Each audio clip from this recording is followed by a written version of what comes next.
Hello, everyone. Welcome to the webinar, Pandemics in Perspective, How History Can Help Us Respond to COVID-19. My name is Mona Siegel. I am a longtime professor here at Sacramento State in the History Department, and it is my great pleasure to be acting as the moderator for this event. And I'd like to invite my co-panelists to unmute themselves and start their videos and join me on the screen. Excellent, great. It's fabulous to see all of your faces. Let me start by introducing the topic and introducing my colleagues who you now see surrounding me. Start with some statistics. As of this morning, September 25th, 2020, here in the United States, 7 million people have been infected with the coronavirus, and at least 202,700 people have died. At the same time, globally, over 32 million people have been infected with the virus, and nearly 1 million have lost their lives. In mid-September, so just last week, again here in the United States, COVID-19 took an average of 850 lives per day. These victims are farm workers, they're doctors, they're caregivers, they're mothers, fathers, children, and they're related to people who are participating in and attending this webinar today. This disease has turned our lives upside down. It has shuttered businesses. It has sent our classrooms online, and it's put many important life events on hold. COVID-19 represents an event of undoubted historic importance, and it will have its place in the history books, although just what future historians will say about our experience and our handling of this disease remains to be seen. Those of us participating in this panel can imagine some of the questions that historians may ask in the future because we have asked them about pandemics that have come before. We know, for example, that about 1,800 years ago, roughly a quarter of all people living in the Chinese Han Dynasty and in the Roman Empire died due to smallpox and the bubonic plague. Historians have asked how the economies and politics were affected by such massive devastation and have argued that pandemic disease helped topple powerful empires. Much more recently, a mere 500 years ago, Europeans brought smallpox, measles, and influenza to the Americas. And these pandemics, coupled with the brutality of enslavement and land dispossession and genocidal campaigns, decimated the indigenous population of 2 continents. Pandemic diseases have been recurring in more recent history as well, including cholera in the 19th century and the Spanish flu and HIV/AIDS in the 20th century. What lessons do past confrontations with these pandemics have to teach us as we confront the difficulties of living with and confronting COVID-19 today? To answer these difficult questions, I am fortunately joined by 3 very talented scholars and beloved colleagues of mine from the History Department, who are eager to share their ideas and insights that stem from years of research and teaching about pandemic disease and global history. So I'd like to begin by introducing all of them to you, and then we will get started with some questions. So I'm going to go in alphabetical order. So I'm going to begin with Dr. Rebecca Mulholland. Rebecca, you want to raise your hand so everyone knows who you are. Dr. Mulholland is a new faculty member at Sacramento State's Department of History. She's just joining us this crazy semester, and we're thrilled to have her here. She offers a variety of classes in African American history and civil rights. She received her PhD in history at the University of Memphis just last spring in 2020. Her dissertation explores the lives of Black transgender women and gender non-conforming women of color in both the 19th and the 20th centuries, locating individuals within the civil rights, Black power, and trans liberation movements, as well as in the era of mass incarceration. She focuses on topics such as sex work, social injustices, prison abolition, and the entertainment industry. Next is Dr. Jennifer Selwyn. If you want to say hi, raise your or wave so everyone knows who you are. Dr. Selwyn is a lecturer in the history department and a longtime educator and scholar, specializing in the histories of early modern Europe, the Renaissance and Reformation, and the history of gender and sexuality in global perspective. She is the author of a book, Paradise Inhabited by Devils, the Jesuit Civilizing Mission in Early Modern Naples, along with articles on Jesuit history, as well as on online church teaching, something we're all very interested in these days. Her most recent essay, Wrestling the World from Fools, Teaching Historical Empathy and Critical Engagement in Traditional and Online Classrooms, will be published in a forthcoming volume with Amsterdam University Press. Next is Dr. Michael Vann. Mike, if you want to say hi. Dr. Vann is a longtime faculty member at Sac State, where he teaches surveys of world history and Southeast Asian history, as well as courses on imperialism, genocide, the Cold War, Southeast Asia, and disease. Much of his work has been on the French colonial empire, but his current book project compares the representation of Cold War era mass violence in Vietnam, Cambodia, and Indonesia in museums. He has been awarded 3 Fulbright grants for his research and teaching, and has published several articles on disease, as well as, I brought a prop with me here, a very well-received graphic history titled The Great Hanoi Rat Hunt, Empire, Disease, and Modernity in French Colonial Vietnam. Despite writing this book, Dr. Vann wants us to know that he's not actually a fan of rats, although we like to refer to him as the rat guy now. And he is also a host for the New Books in History podcast. Last but certainly not least, it is my great pleasure to introduce to you Alexandria Simon. Alexandria is currently pursuing an MA in history here at Sacramento State. She is interested in 20th century LGBTQIA history with an emphasis on health and medicine. She got her BA at Sac State in 2018, and she is hoping to continue her education in a PhD program and help progress and expand the discipline of LGBTQIA history. So Alexandria is going to be handling question and answer during the event today. So if at any time you have a question that you'd like to pose to the panelists, please open your Q&A tab and type your question in there. She will collect them over the course of the event, and we will bring her back on screen in a little while, and she will be able to share those questions with the panelists. So we'll say goodbye to you for the moment, Alexandria, but we will see you soon. So let's go ahead and get started here. And I want to begin with less of a question than kind of an opportunity for all of you to introduce yourselves to our attendees, but in the context of the topic of discussion here. So could each of you please tell us what historic pandemic or pandemics you teach about or research about, and why these pandemics are important in world history? So we're going to start with Dr. Mulholland. And so my research focuses, like she said, on Black transgender women and gender nonconforming women of color throughout the 19th and 20th century. But as we get into the 20th century, I start to look at the AIDS epidemic of the 80s and 90s and the way in which this part of the population, Black transgender women, gender nonconforming women of color, have been affected by it.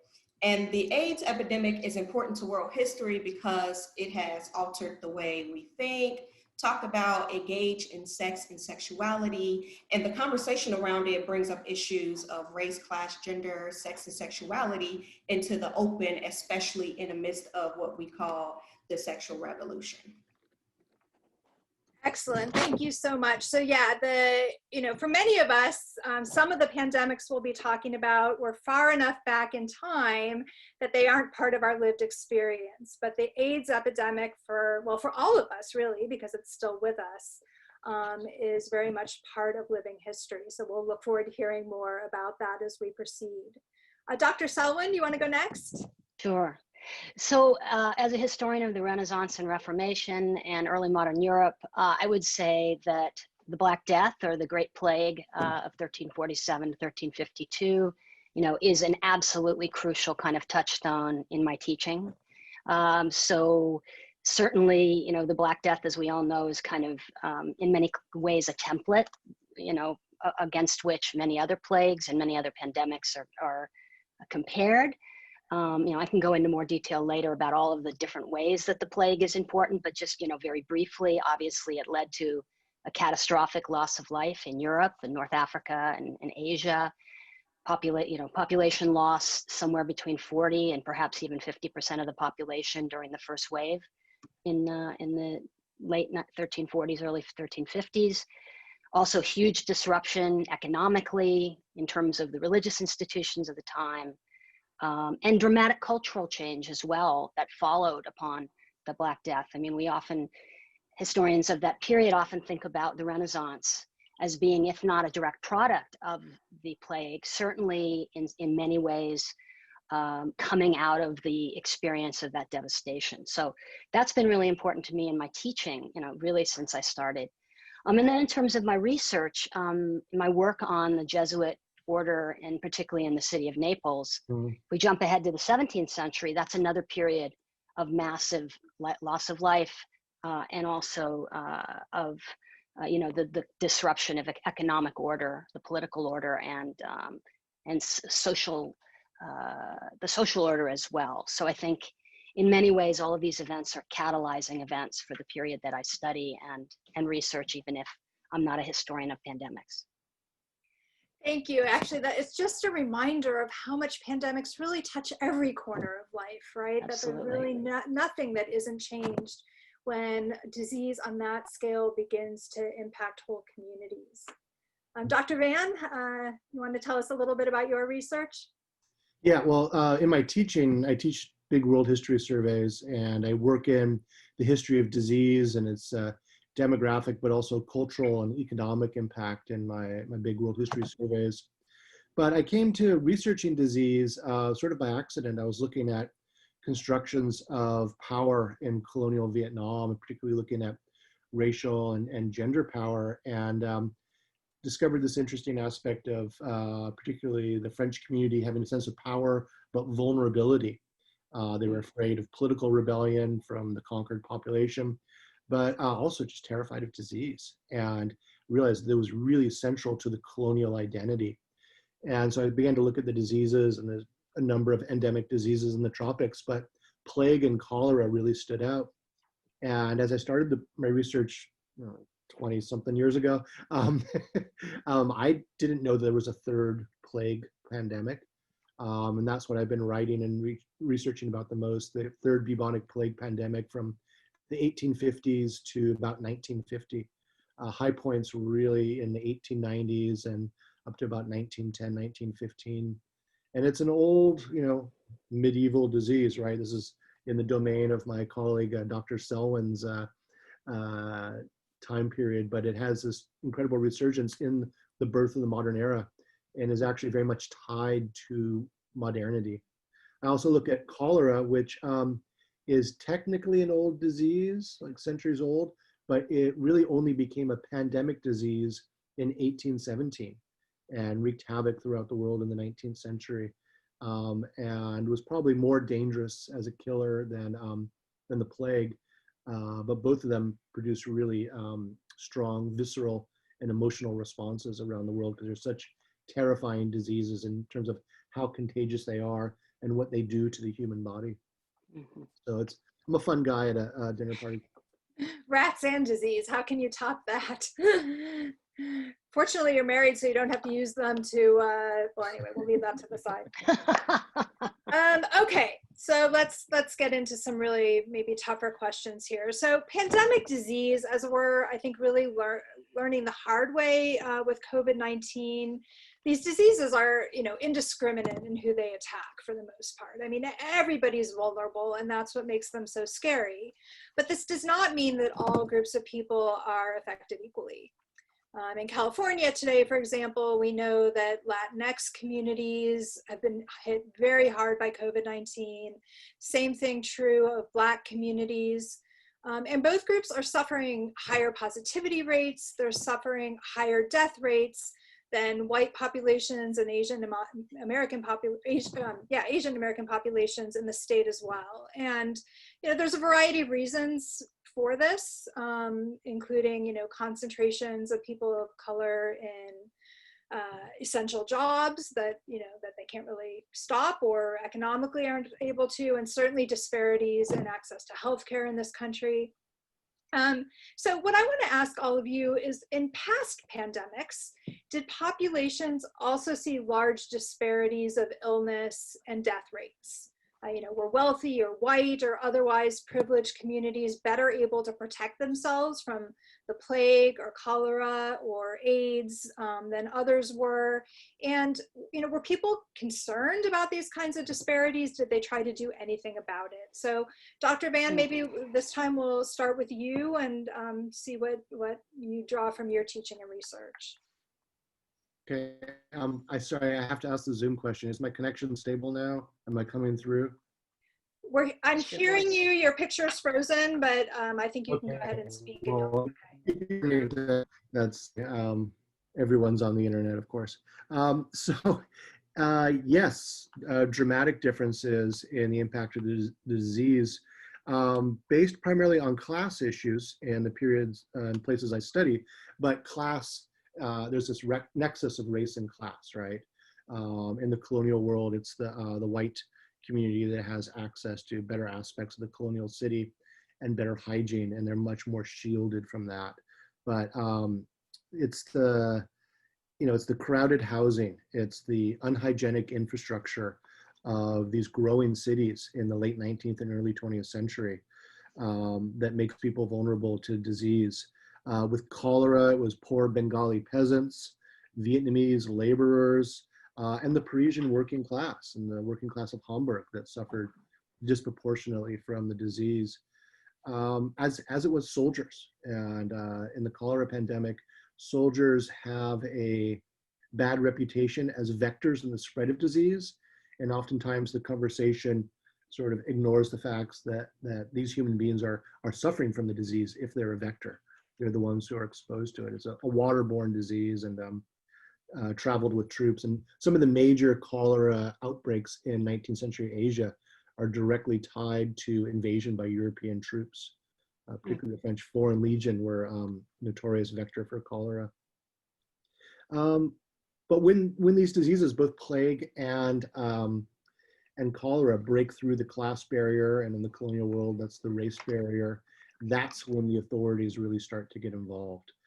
They become much more concerned about the threat to health when it starts to impact the privileged. And that's when you start to see serious public health measures like seizing corpses, burning possessions in homes, and eventually, as we get into the 20s and the 30s, forced vaccinations, which is a whole another conversation, and field testing vaccines, which had yet to be proven on vulnerable members of colonial society. I study Hanoi, and it's the poorest of the poor that live in the sandbank, this sort of shanty town on the side of the Red River, where at one point in the 1930s, the French surround the neighborhood with armed soldiers and force a vaccine into the arm of some 30,000 inhabitants of this massive slum. And it was a vaccine the French doctors refused to take themselves, which opens up all sorts of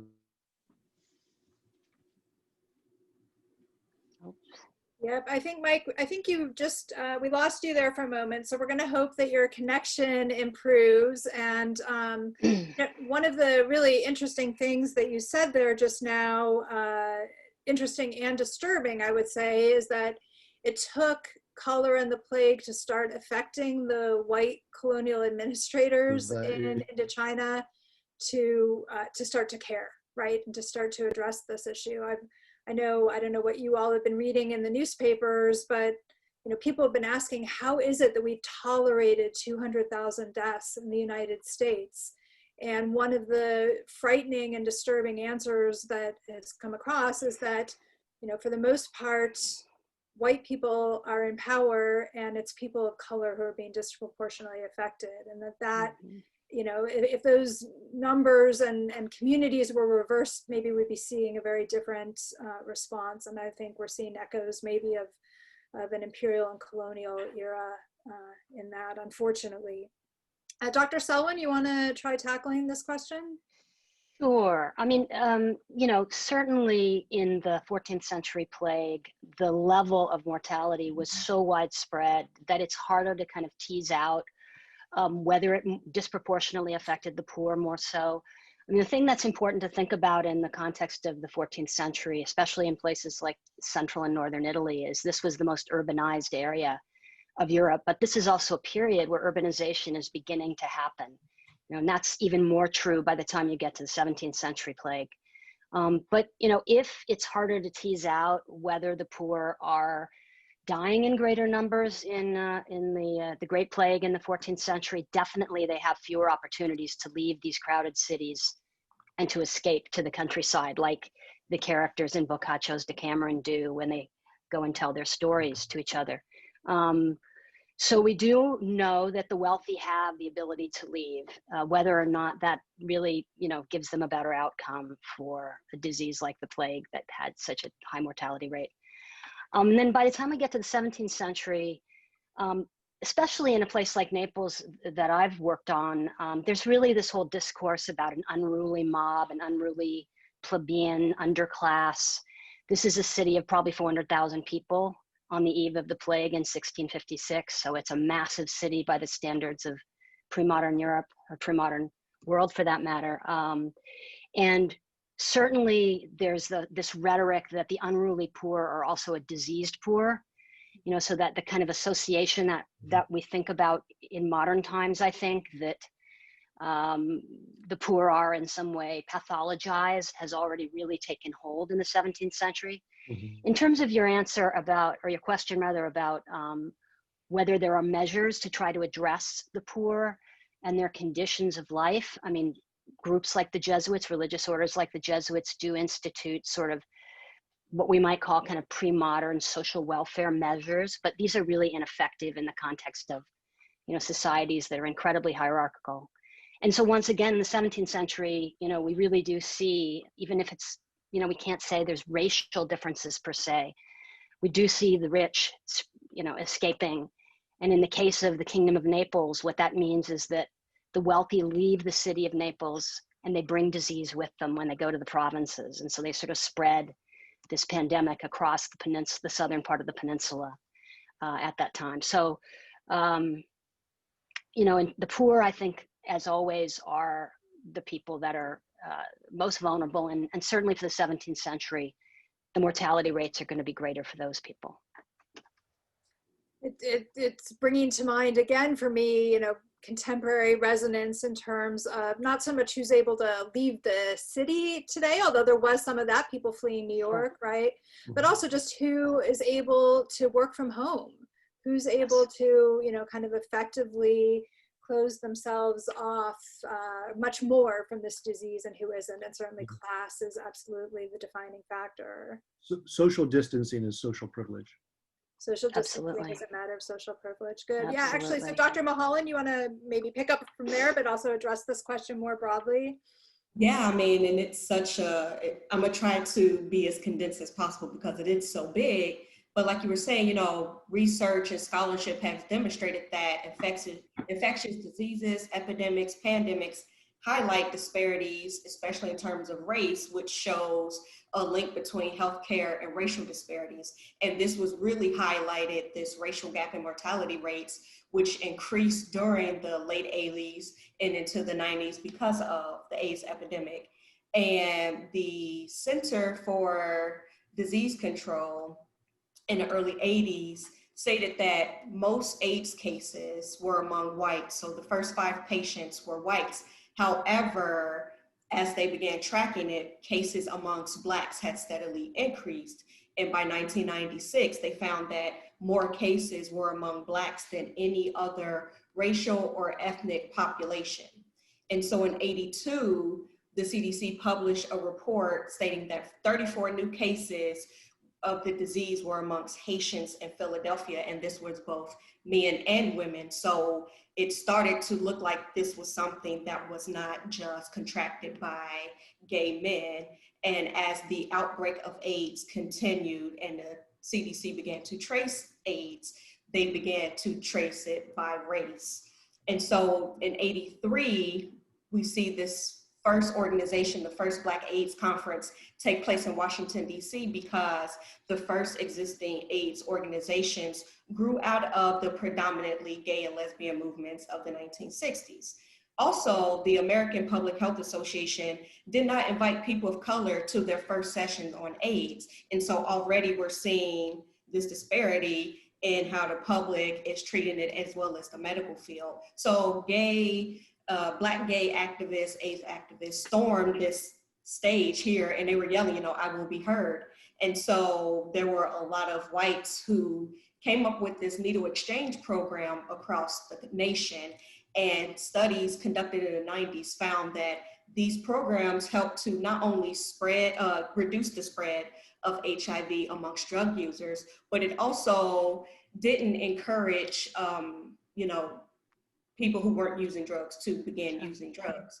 But at this time, the CDC found that AIDS was disproportionately affecting Blacks as well as Hispanics. And so what was going on in this moment was the crack epidemic.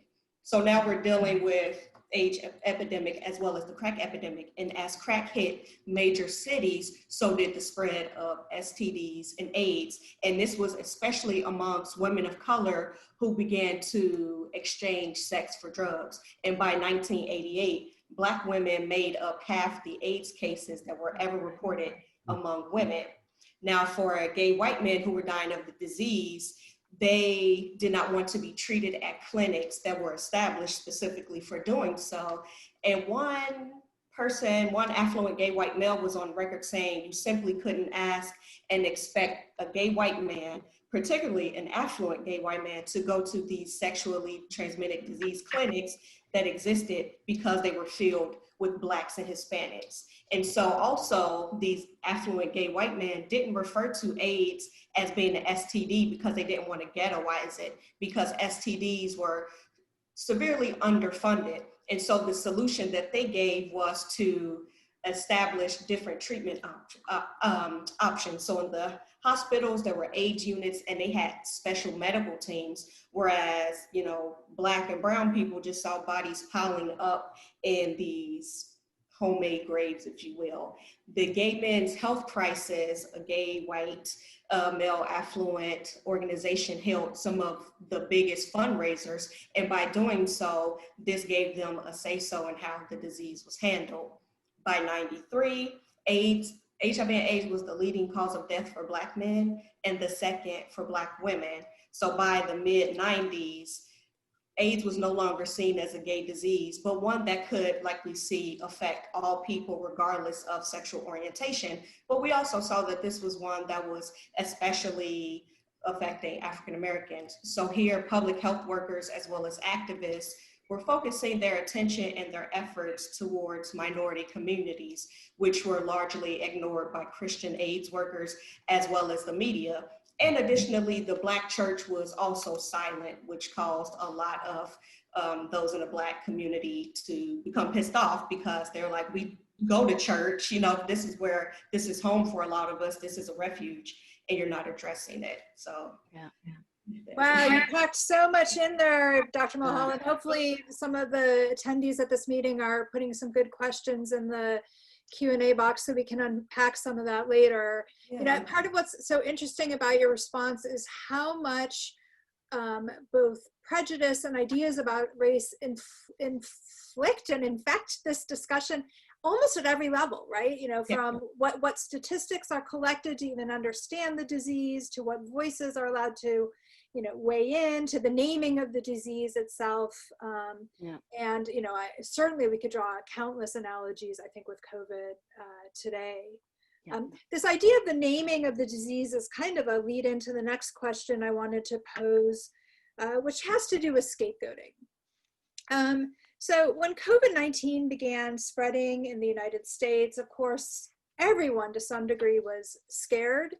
Many people were frustrated at how their lives were being affected, and fear and frustration led and continues to lead some people to look for scapegoats, an easy person or social group or nation to blame for the difficulties in their lives.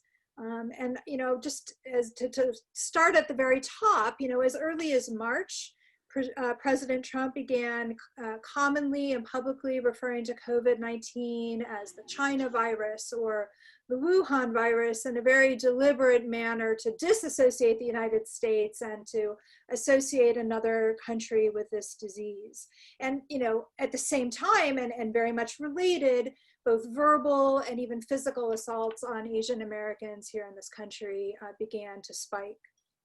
So I want us to look, maybe we'll go back in the past again with Dr. Selwyn and Dr. Vann, look at pandemics like cholera and the plague and talk about how they reveal vulnerabilities of marginalized communities, scapegoating in particular, and also maybe particularly why in the West, China has been so often associated with pandemics. So Dr. Selwyn, you want to start us off on that question? Sure. So I think the Great Plague or the Black Death of the mid-14th century, is most notorious in terms of this question of scapegoating for a series of pogroms or massacres of Jewish populations, particularly in Central Europe, in Germany, in France, and that area of Europe over the first few years in the pandemic. And these were attacks on Jewish communities, which, historians continue to debate the origins of those attacks or who was responsible. For a long time, there was a perception, and it was sort of mob violence that kind of bubbled up from below because of longstanding anti-Jewish, anti-Semitic sentiment within the population. And that may be true in certain cases, but I think there's some really compelling evidence that historians like Samuel Cohn have demonstrated that, in fact, these were very targeted attacks on Jewish communities coming from leading members of the church as well as local nobles and merchant elites in some of the cities where Jewish populations lived. And the communities at that time, including the Pope in the first wave of the plague, were in some way protecting Jewish communities for the economic functions that members of those communities sometimes performed for local political rulers, bishops, and the like. And these attacks on Jews that we call pogroms, these massacres of Jews, were based on this sort of conspiracy theory, again, something we see today, widespread. In the case of the 14th century, Jews were blamed for poisoning wells, poisoning streams, poisoning food. And the idea went that this was a conspiracy by Jews to destroy Christian civilization in Europe, right?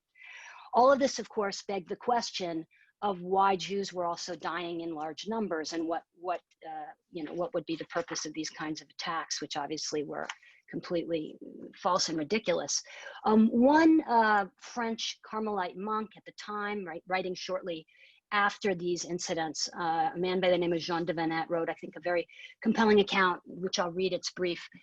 He said, as a result of the theory of infected water and air as a source of the plague, the Jews were suddenly and violently charged with infecting wells and water and corrupting the air. The whole world rose up against them cruelly on that account. In Germany and other parts of the world where Jews lived, they were massacred and slaughtered by Christians, and many thousands were burned everywhere.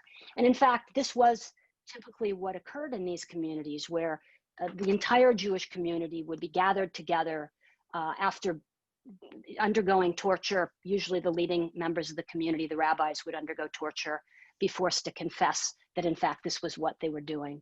And then en masse, these communities were burned to death, burned alive, I should say. And so I think, you know, one of the takeaway lessons here is that in the pre-modern period, certainly, in this moment of very heightened hysteria, if you will, you know, based on the trauma, the psychological trauma and the literal physical decimation of the plague, that a community that had long been seen as both sort of integral to the running of medieval European society, but also outside of the Christian framework, was vulnerable to attack and vulnerable to those who would seek to motivate this organized violence against them. This had happened during, I should add, this had also happened during the First Crusade at the end of the 11th century, where as the Crusaders marched off to Jerusalem, some radical preachers also mobilized these Christian pilgrims to murder large numbers of Jews en route to Jerusalem. These descriptions of anti-Semitism and the attacks on the Jewish population are so chilling. And it's funny, one thing that occurs to me as you're saying all this is, you know, the power of rumor, particularly in pre-literate societies, and how quickly they can catch fire, and how in some respects we've come full circle in an age of social media where rumors again can be spread so quickly and readily without any fact checking going on, and how much that can, you know, exact devastating consequences on scapegoated populations.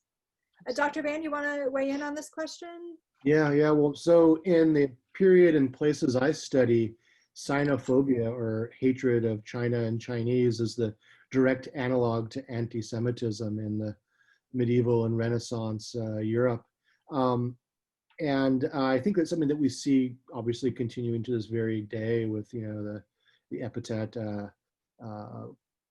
China virus and Kung flu and other obnoxious things. But I'll just note that in the 1990s, when the Southeast Asian economic crash was happening, even liberal progressive NPR talked about the rolling economic problems as the, quote, Asian contagion, and the idea that disease was the best metaphor for talking about things Asia.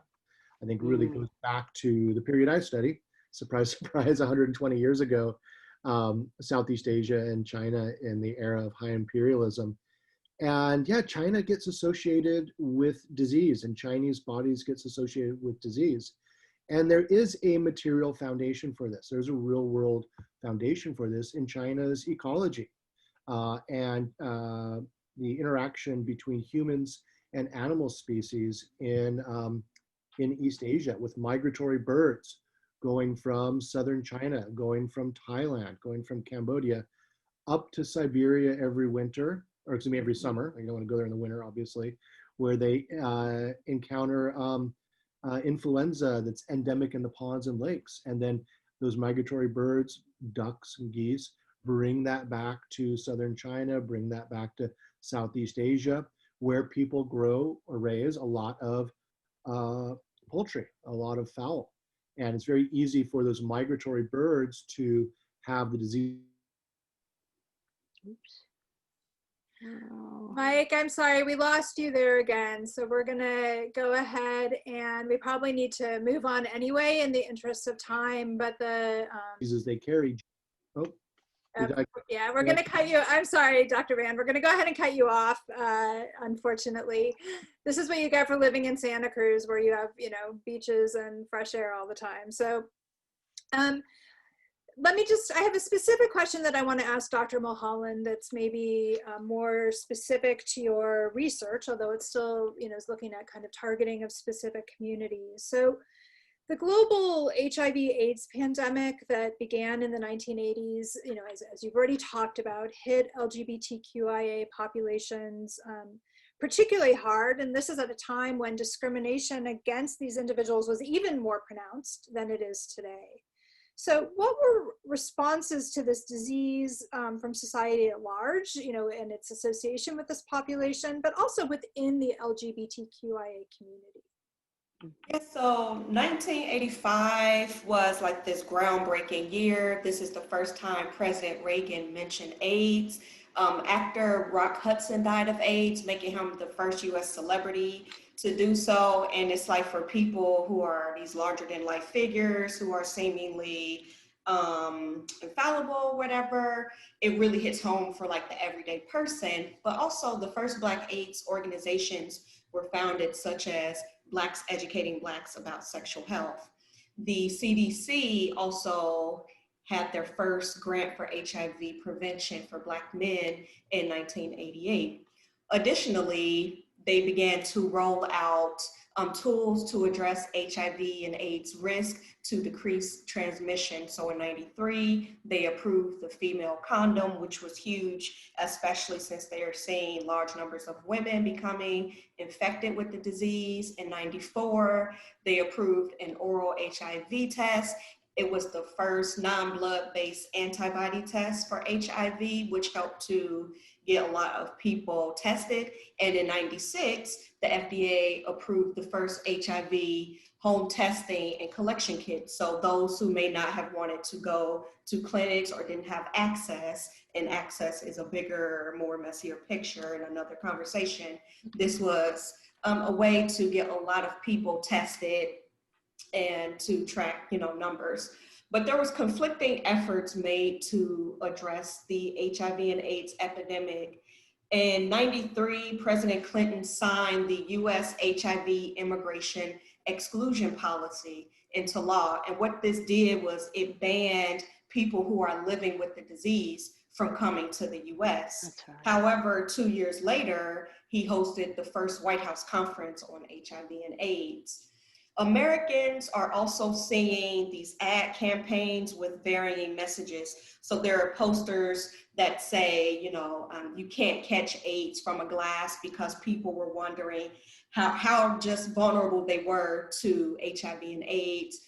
There were ads that said you can't catch it in a public pool. There were posters that were saying that AIDS is a definite death sentence. There are people who posted ads to say, don't share needles. There are needle exchange programs. But of course, with the crack epidemic, people really, that's a whole nother set of issues there. There are those that are promoting condom usage for both men and women. And also in music, we're seeing some of the biggest acts like the R&B group TLC, who promoted condom usage and safe sex.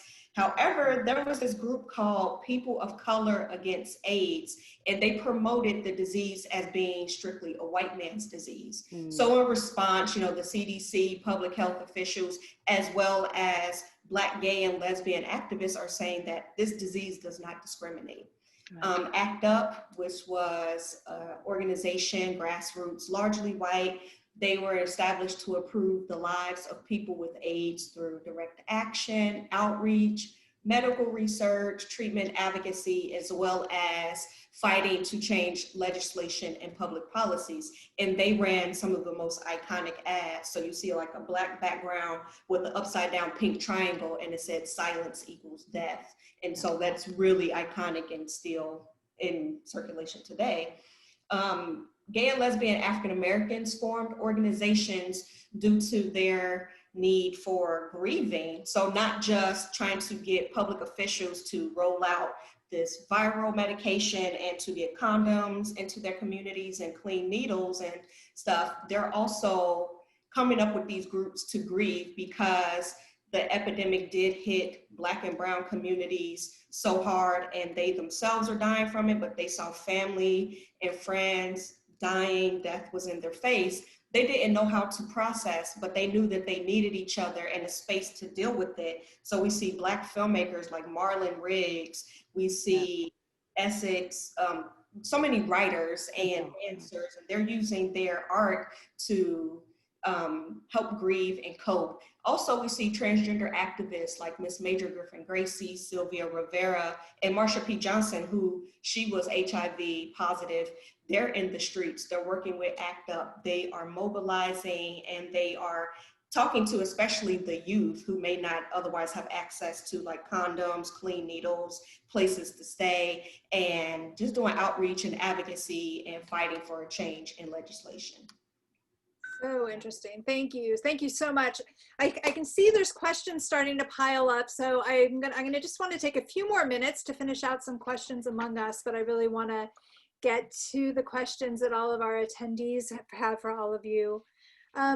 I want to think a little bit, or ask you guys a little bit about just kind of global linkages, I guess. You know, when COVID-19 first hit here in the United States, it was initially associated with a couple of major urban centers, particularly ones with busy ports and airports like Seattle and New York City. And it's really shifted more recently, and it's rural America and the Midwest in particular that's being really hard hit. But I'm wondering what the history of global transportation and urbanization can teach us about the nature of pandemic itself. Dr. Vann, you want to tackle that? Okay, I'll be brief because of my bad connection. The longer I talk, it seems to cut out. So yeah, the pandemic disease can only happen when you have these dramatic breakthroughs in long distance transportation. With the plague, you see it with Justinian's plague in the late Roman Empire. The bubonic plague or the Black Death comes with. I can finish. Good grief, we lost you again already, Oh, Mike. no. Rebecca, you want to type in there and let him know that we lost him? And Dr. Selwyn, maybe you can just pick up that question because I know you studied this with the plague as well. Sure. Well, you know, Dr. Vann just finished talking about the bubonic plague, and certainly, and I kind of mentioned this earlier, this comes in the mid-14th century in a period where urbanization is really just beginning in certain regions of Europe. Is he back? Yeah, just keep going, Dr. Selwyn. Keep going. So we already talked about urbanization, particularly in Italy, but also the beginning of larger cities like London and Paris, certainly at that time is the largest city in Europe. And so urbanization is obviously, you know, a real conduit for massive death. But, you know, just to kind of build on how transportation and globalization also contributes here. You know, this is already beginning to be true in the 14th century. After all, it's believed that the bubonic plague enters into Europe through merchant ships that arrive in Sicily from the Black Sea area. And then, you know, if we talk about subsequent episodes of the plague, especially in the mid-17th century, you know, we're talking now about the era of empire and competition among the major major European powers. And so if, you know, if globalization was already underway in the 14th century, by the 17th century, it's even more so. And so port cities become particularly vulnerable. I mentioned Naples, certainly London also, which is hit by a massive plague in 1666, you know, is also vulnerable because of those kinds of connections that they have with the outside world.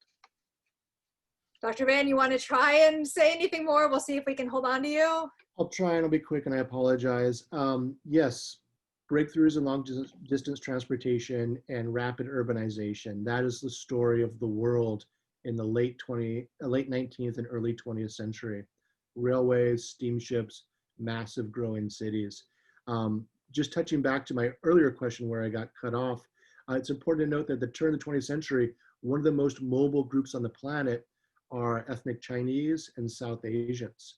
And as diseases spread by, that mobile population gets singled out. All right. And result.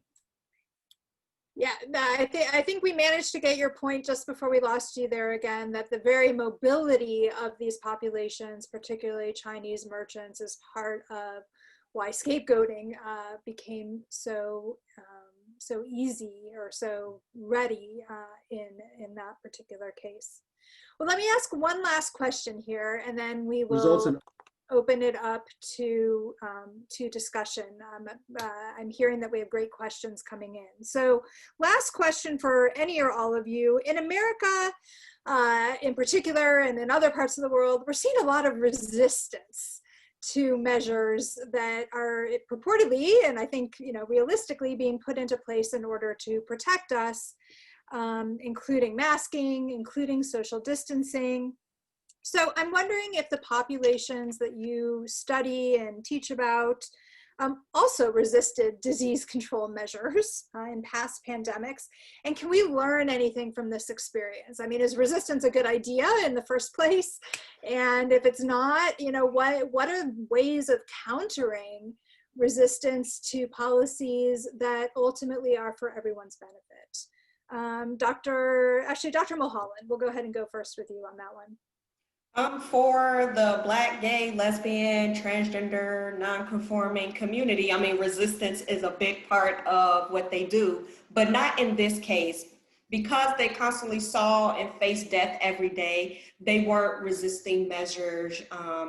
Quite the opposite. You know, they constantly spoke up about preventative care and breaking the stigma of the disease, knowing that anyone can be at risk and knowing that they were most vulnerable. You know, they did outreach programs, whether this was condoms or discussing how the disease is spread. They weren't really resistant to it, except that one group, people of color against AIDS or whatever, but they were typically in the minority, if you will. But of course, when we talk about needle exchange programs, many of them were like sex workers and were using drugs just to get by, you know, they're living on the streets. It was difficult to really engage in preventative measures, but you know, of course, making a living took priority over ensuring that each of their customers had protection, but they were proactive and fought to ensure that their communities were informed and they did what they could to take care of people. And that's the bigger lesson here, you know, be proactive, be informed, and do what you can to take care of yourself and others, you know, and fight for the vulnerable. And I mean, we saw early on as COVID hit, you know, just because you're healthy, still wear a mask because you don't know who you can transmit something that's not necessarily affecting you to other people. So yeah, I mean, we're a community, fight for each other, but help to take care of one another. And I think that's the biggest lesson in it for them. That's great. Fight for each other, take care of the vulnerable. There's two takeaway messages for all of us from this discussion today. Dr. Selwyn, do you want to talk at all about resistance?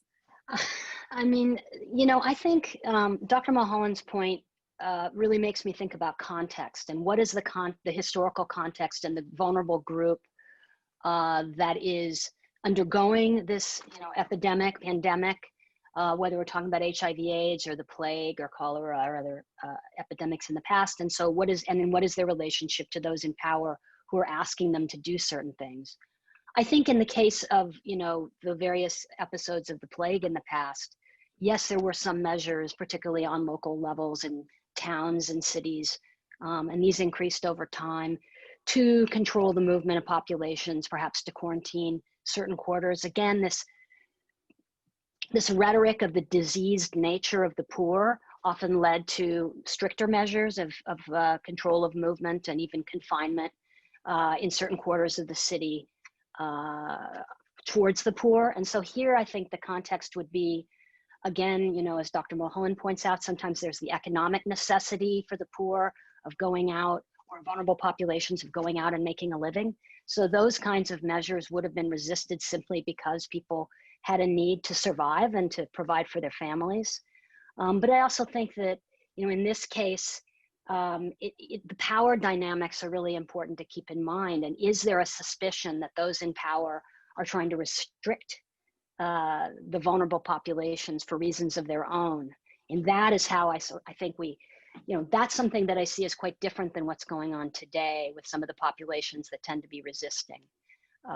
Whether we're talking about social distancing or masking, they don't seem to be the most vulnerable people to COVID-19. In fact, they seem to be, in some cases, less vulnerable. I wouldn't say not vulnerable. Yeah. So context, right? As historians, we always say context. Absolutely. Great.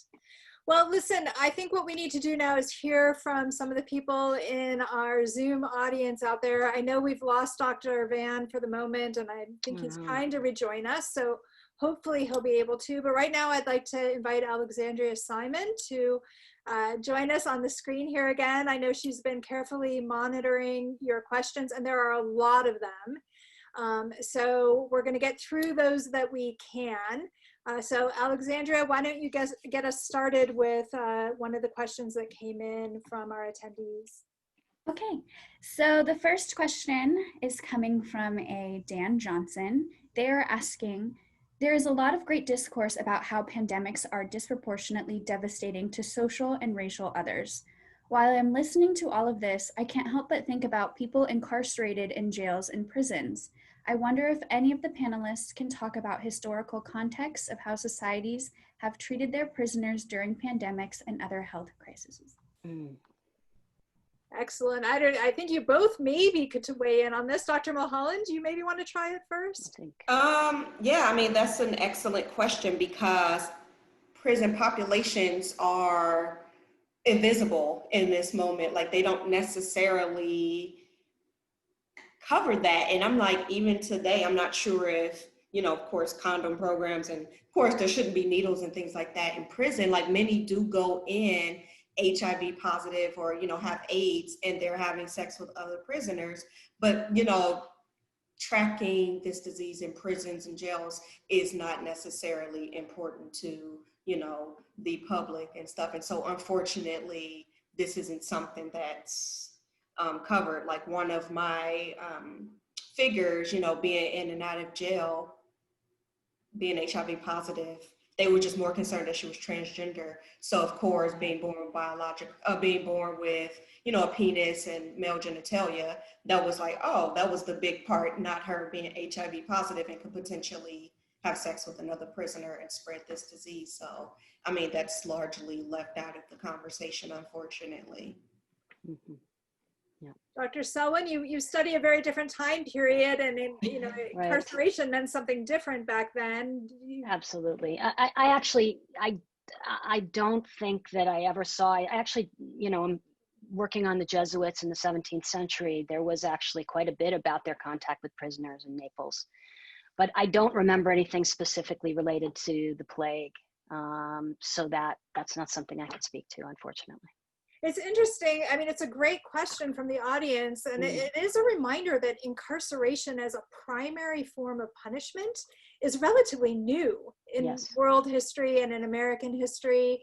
And, I think it is something that when historians do write the history of COVID-19, that they're going to be deeply invested in trying to understand, what does it mean, first of all, to criminalize so much activity as we've done, and then to end up with populations supposedly removed from the general population to protect us, who have then in turn ended up so vulnerable to the spread of disease. And the case of San Quentin in California is a prime case of that. So I don't know if we've answered the question beautifully, but I think we're thankful for it. Do you want to say something else, Dr. Mulholland? You're looking. Yeah, and like, prison abolitionists are trying to get us to focus specifically on these things. And I think COVID exposed a lot of it because many were concerned about, spread of COVID in prisons and jails. And still, it's really not on the public's mind right now what they do with prisoners. It's like, well, they're in prison, they deserve it, keep them there. And that's how we deal with it. And I think that's a reflection of how we dealt with a lot of these things.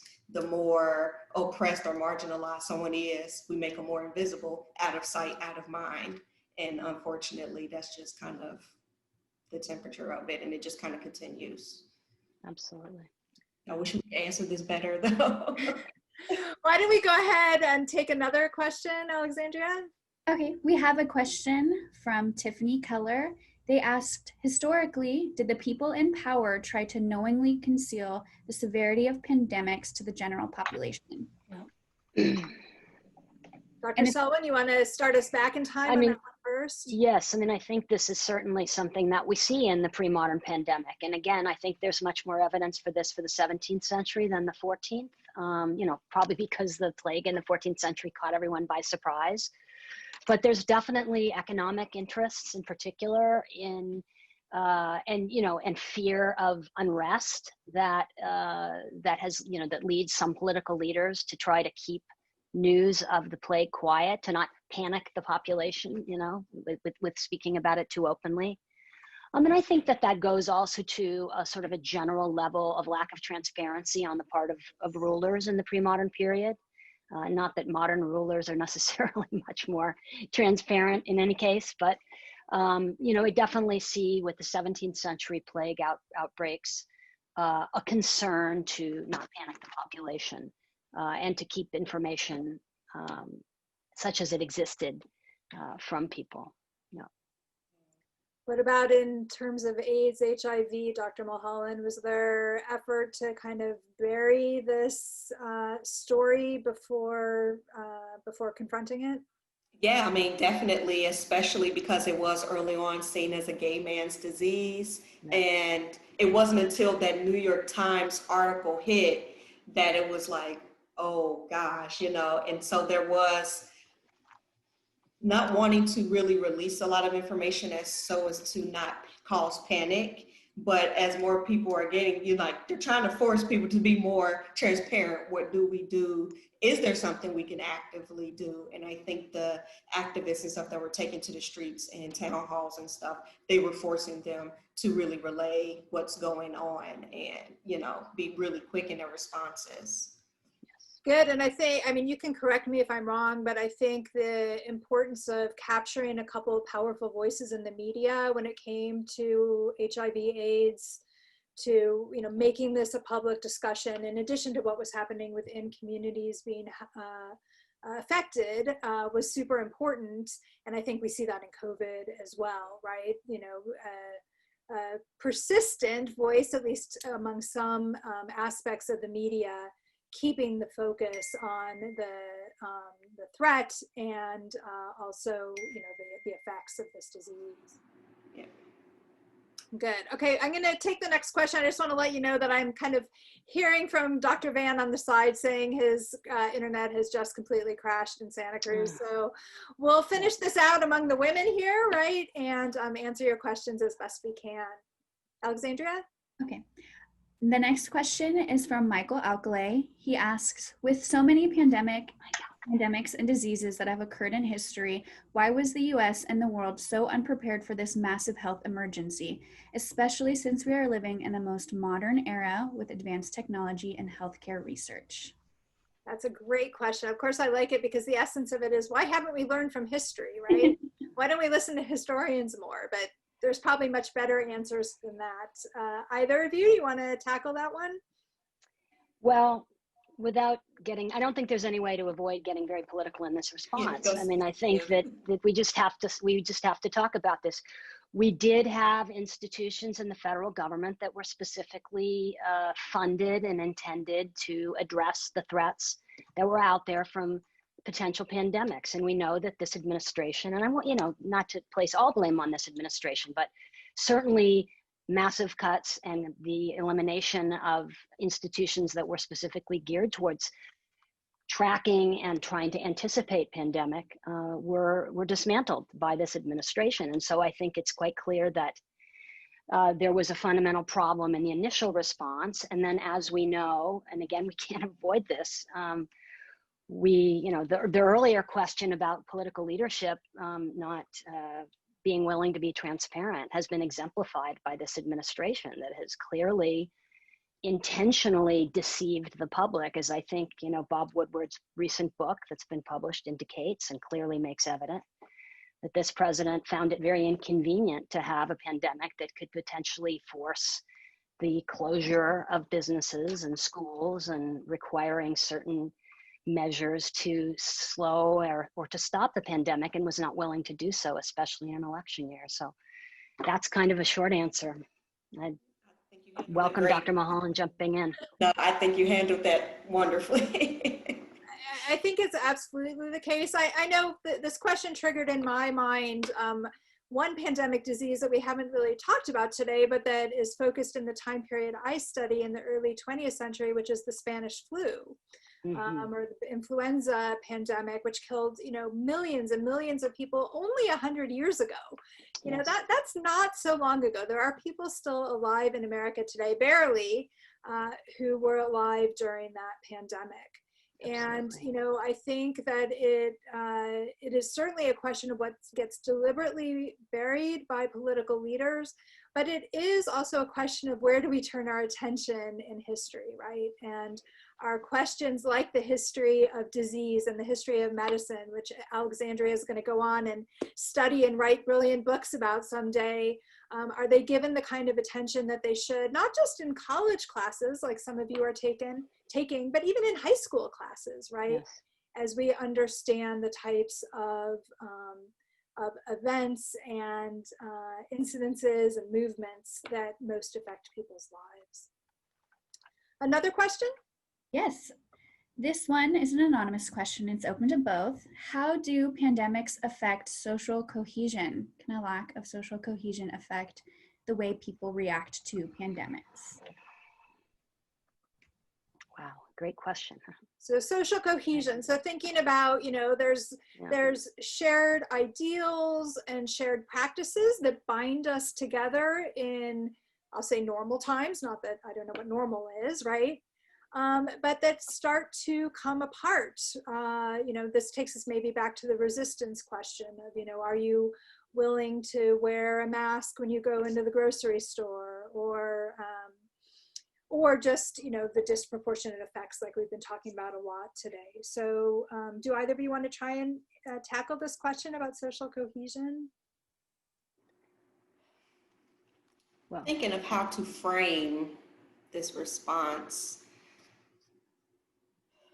I think in terms of like the HIV and AIDS epidemic and social cohesion, it brought up questions of, sex too. And one of of course, the biggest measure against that is condoms. And there was like a big, a lot of people didn't want to use them in their relationships with people. And so we see a lot of discourse and issues surrounding that. I'm hoping I'm really grasping this question correctly, because it's such a great question and there's so much I can do with this. But go ahead, Jen, if you have it. Let me really get my...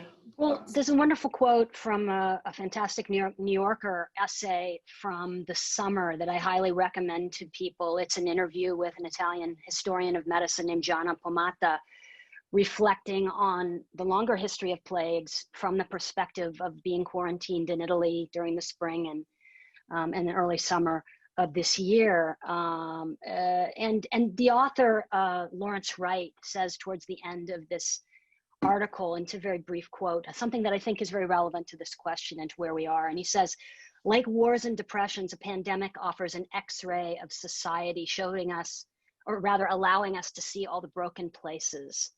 And I like that quote so much because I think it speaks to this challenge of social cohesion, or what we might call lack of social cohesion. Again, not just at this moment, but at earlier moments in history where pandemics reveal the fissures or the ways in which societies are divided within themselves. And, in thinking about the responses to COVID in different societies, not to glorify or to romanticize any responses, we can certainly see that there have been responses in societies where sociability and a sense of kind of social unity and acting on behalf of the collectivity have been much more effective and reduced the mortality, but also the spread of COVID. And then again, we can see in our own society, the ways in which this has really not shown itself. And obviously, this is a huge question about why this is true. I think it's obvious, that social cohesion is really wanting or absent in 2020 United States. And those fault lines are political, they're racial, they're regional, they're social class-based, but they're obviously very, very obvious and evident. I love that quote that you just read, the idea of pandemics revealing broken places. And I think what this question triggers in my mind in thinking about social cohesion is the difference between societies with national healthcare systems and those without, Yes. and the idea of whether or not a collective national community commitment to everyone's health is some way pre-existing when a pandemic strikes, or isn't. And Right. I'm just throwing ideas out there. I don't have any answers, but I think the fact that healthcare has been so individualized and privileged in this country has probably done real damage as we confront the situation as a community. Absolutely. Why don't we go ahead and take another question? Okay, this question is coming from Dan. They say, it seems like in previous pandemics, once it has been widely recognized, people begin to listen to health advice. Today, it seems that fake news has taken hold and some people don't even believe that COVID is serious. Are there other contexts such as AIDS or the plague or to you, Dr. Vann, welcome back, where public perceptions are at odds with public health policies?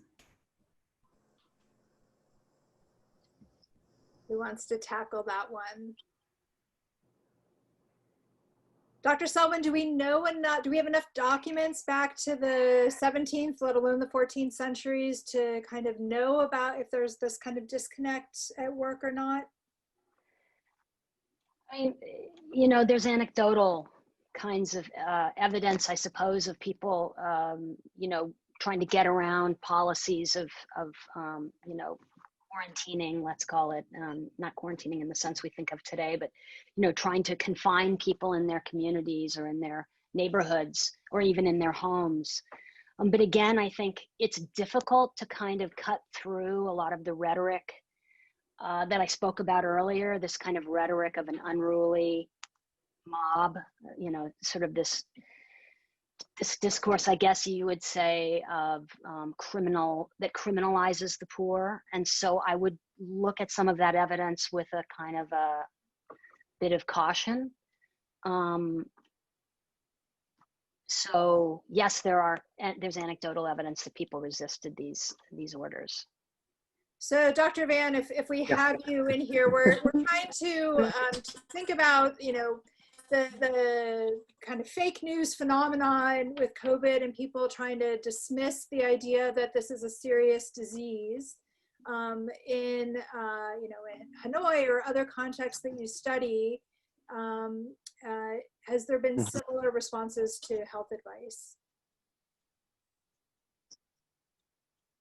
And we're not going to know. Yeah, well, the Vietnamese population was very suspicious. You can't hear me? No, keep going. We're hearing you for the moment. You can't hear me? We can. We can hear you. Okay, I'm sorry. Yeah, in colonial Vietnam, there was tremendous suspicion amongst the Vietnamese population of French medical authorities. And in particular, they resented the invasive public health measures, which involved quarantining people, taking the corpses of people who died from the plague or cholera and disposing them in a, you know, a safe manner, but in violation of traditional practices of what one does with remains. Burning of possessions and houses of people who were infected. And all of this got rolled into anti-colonial rhetoric. And in many ways, the disease spurred the development of modern public health measures, but at the same time, it fueled anti-colonialist sentiment and really brought anti-French sentiment into the day-to-day experience of many Vietnamese. All right, we're starting to run low on time, and I know there's still questions out there. Alexandria, do you want to give us another one? Yes, this question is for Dr. Vann. We seemed to hear you okay the last time you spoke, so. Actually, interrupt a second. Mike, why don't you try shutting off your video and just being with us with audio, and maybe we'll have better luck with you that way. Go ahead, Alexandria. I'm on my...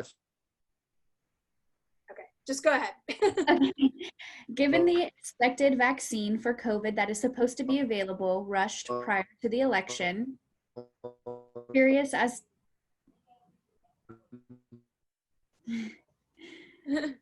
Go ahead and keep asking. We'll okay. see if he's able to Curious as to what happened with the forced vaccination of Cambodians by the French. Dr. Vann was cut off when he was presenting this.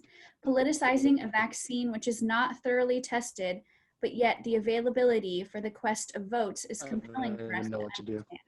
All right, Mike, did you get to hear that question? We're hearing your voice. No. All right, I think unfortunately, we're probably going to have to dismiss that question and say goodbye to Dr. Vann. It's just getting to be distracting, Mike, to try and have you coming in and out as much as we'd like to have you as part of the conversation. So, Alexandria, why don't you find questions that others of us can handle a little more readily? Yes, okay. This next question is from Tiffany. They're asking, was AIDS testing made widely available, affordable, and accessible during the epidemic's peak? Was there a large disparity in getting tested between different socioeconomic classes and races? Yes, so as the FDA rolled out these different preventative measures, they were affordable. Like they didn't have to go in and pay for an HIV test. They didn't have to go in and get the swab and things like that. However, when we talk about accessibility, we have to think about where were these clinics located. And of course, at the height of it, they are overwhelmed. And so they get understaffed, underfunded, but they're trying to serve huge populations. And of course, those with money, better neighborhoods, these are the ones whose public health officials are more concerned with. The public and media are more concerned with how are these gay, white, affluent men are being treated? Do they have access to these places? And of course, like I said, hosting these fundraisers and stuff, when money comes into play, of course, money talks. And for sex workers, transgender people who are out on the streets every day anyway, they're not the priority in our society.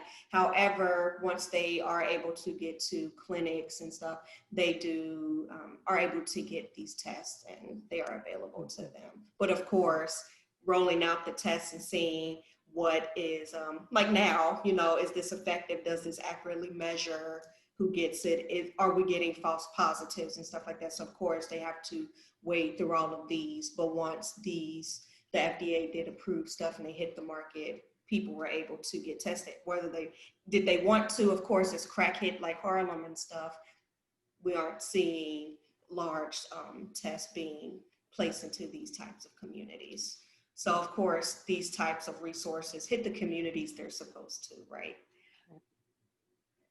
And if I can just add a little bit, having been involved in ACT UP in San Francisco in the 1980s a little bit, you know, my memory of that time, both in San Francisco and nationally in ACT UP, is that, you know, there were a lot of debates around these questions of accessibility. But one of the things that can be said, I think, about the activism as a whole, the more kind of direct action activism that groups like ACT UP, for all of its certainly flaws, which Dr. Mulhol pointed out in terms of its predominantly white membership, I think that it really put on the table questions about healthcare, the universal access of healthcare, and the need to have universal access of healthcare in ways that perhaps hadn't been addressed as much on the grassroots level. And so I think as we look back kind of over 30 years or so, we can see that some of these big questions about access to healthcare that are now coming into debate and discussion with COVID, you know, were beginning to be addressed and certainly debated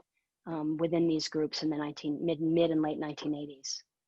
That's great. And I think, again, as we look to, you know, the kind of questions future historians will be asking of this pandemic, you know, a lot will have to do with consequences. And it will be very interesting to see if the dialogue around accessibility and affordability of healthcare in the United States shifts in any way because of the universal experience, at least to some degree or another, of this pandemic, or if, you know, if we become entrenched in our own ways. And of course, we have an election coming up that's going to help determine what direction that goes. So we'd be remiss if we didn't say register and have a plan to vote as one of your takeaway messages from our panel here today.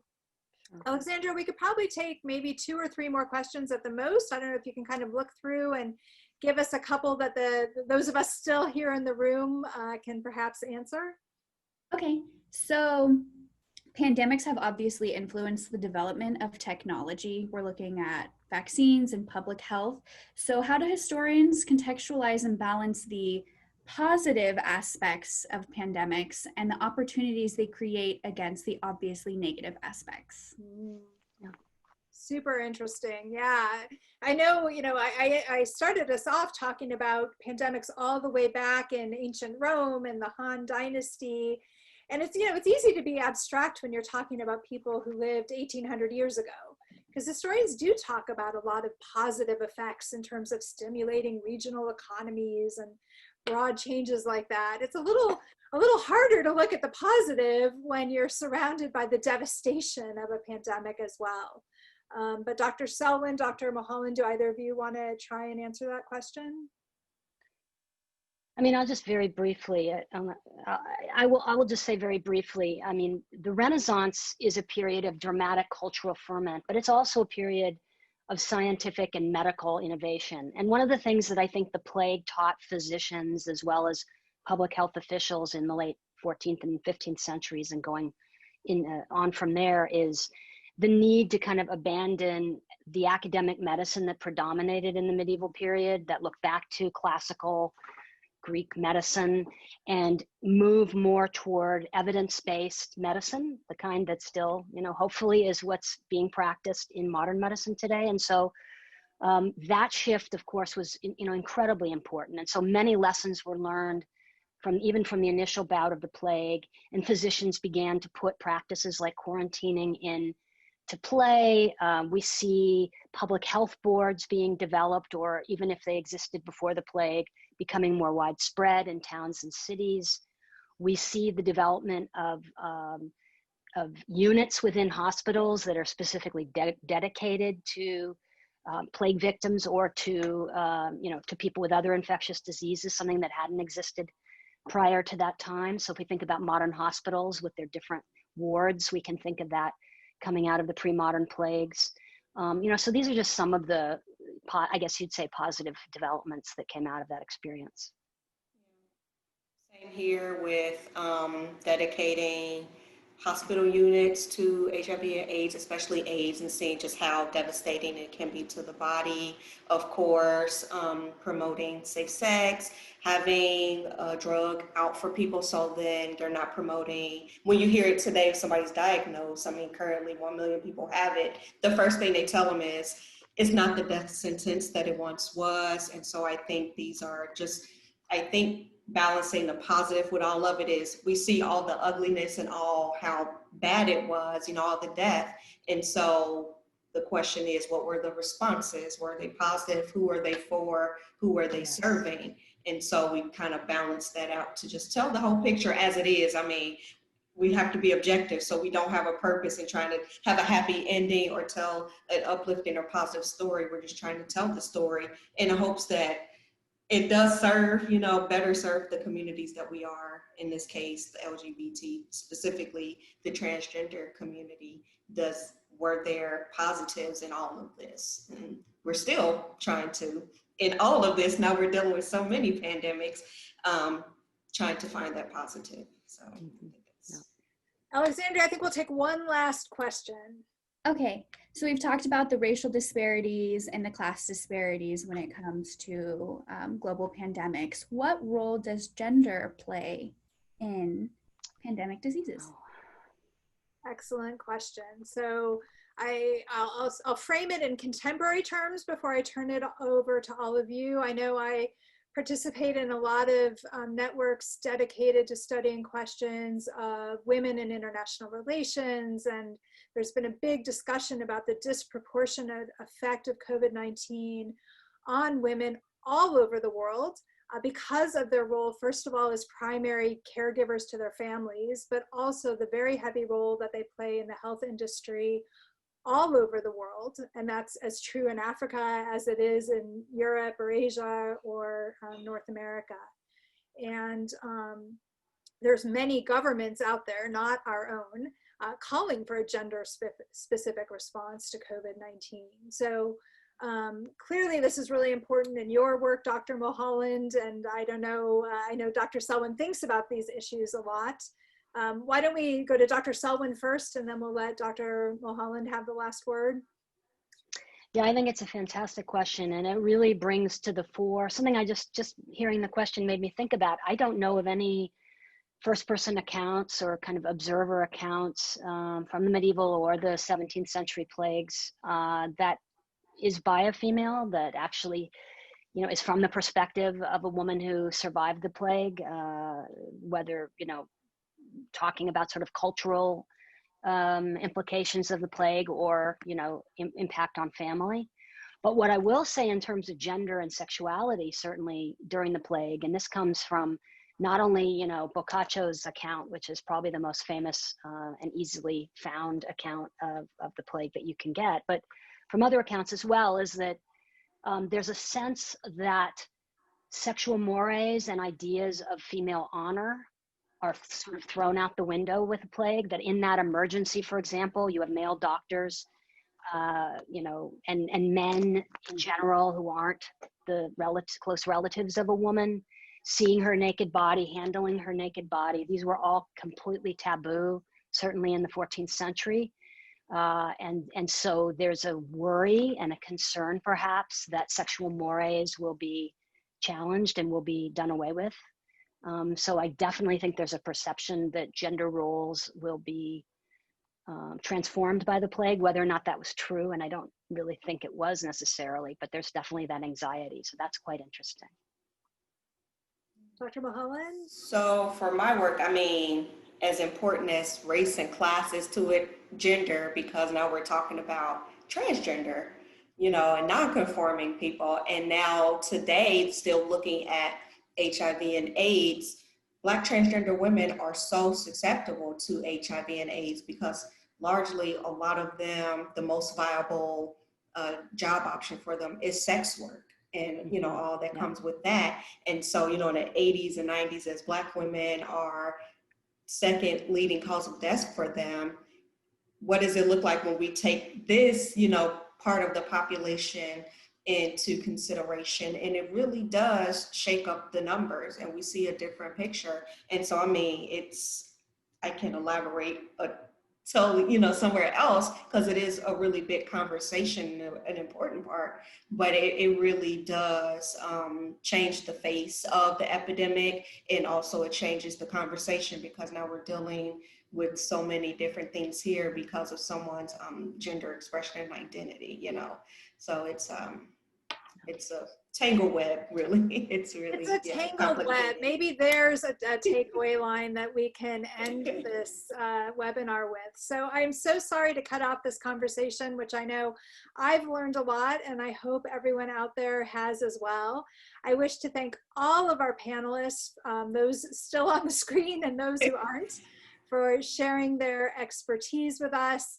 And I want to just remind everybody that we do have 2 more webinars in this series, Historical Perspectives on America in Crisis, coming up in October and November. Just share with you that we do have 2 more webinars, the History Department does, as part of the overarching series, Historical Perspectives on America in Crisis. And we hope that many of you will join us for these webinars as well. The next is coming up just about a month from now. It's titled Authoritarianism, Past and Present at Home and Abroad. It will be moderated by my fabulous colleague, Dr. Katerina Lagos, and will feature specialists in the history of Nazi Germany and also Turkey, as well as the United States. And certainly will be a very important conversation for all of us in this election year. The last of the 3 panels will take place in November. It's titled Decolonizing History, Racism, Exceptionalism, and Imperialism in the Discipline of History. And I will be moderating that panel as well. And along with 3 of my colleagues, we'll be turning the microscope on the discipline of history itself, looking at the discipline's complicity in constructing racist and imperialist narratives of national and international pasts, and also ways that historians have worked towards deconstructing some of those narratives, particularly in more recent years. So again, we strongly invite you and hope we'll see you at some of these future webinars as well.